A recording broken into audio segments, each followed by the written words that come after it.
А юные девушки, ученицы старших классов и колледжей приняли участие в военно-патриотических соревнованиях «Милосердие» в столице региона. Помимо традиционных женских дисциплин, таких как, например, перевязка раненых, девочки-подростки соревновались в сборе и разборе автомата Калашникова и в точности стрельбы. Александр Хавренко об успехах дам на импровизированном поле боя. Собрать на скорость автомат Калашникова, перевязать и перенести раненого, снарядить патронами магазин. В этих, казалось бы, мальчишеских дисциплинах в Якутске с успехом соревнуются и девочки.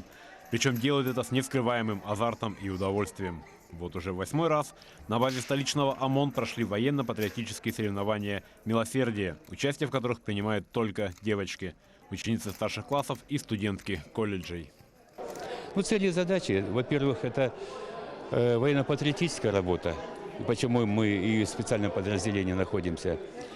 Это, во-первых. Во-вторых, это необходимо для жизни. У нас здесь уклон на медицинскую подготовку, а медицинская подготовка, она везде нужна будет. Это лежачий человек на остановке, кто-то упавший, могут оказать помощь. С каждым годом количество команд, принимающих участие в соревнованиях, увеличивается. Однако такого наплыва желающих, как в этом году, организаторы не припомнят. Впервые к школьникам присоединились учащиеся колледжей, а соревнования приобрели более массовый характер. Данные соревнования у нас проводятся на базе ОМОНа. Они начинались с отряда милиции особого назначения, тогда еще. Если коротко взять, самая старая команда, это у нас клуб имени Рыжикова, который действует в 26-й школе, тут, где Татьяна Михайловна занимается.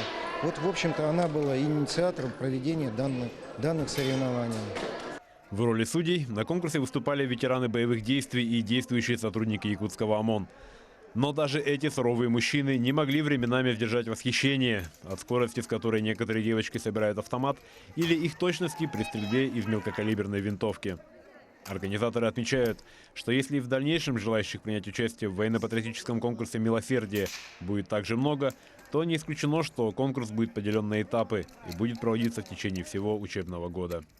Александр Хавренко, Джилус Иннокентьев, Якутск.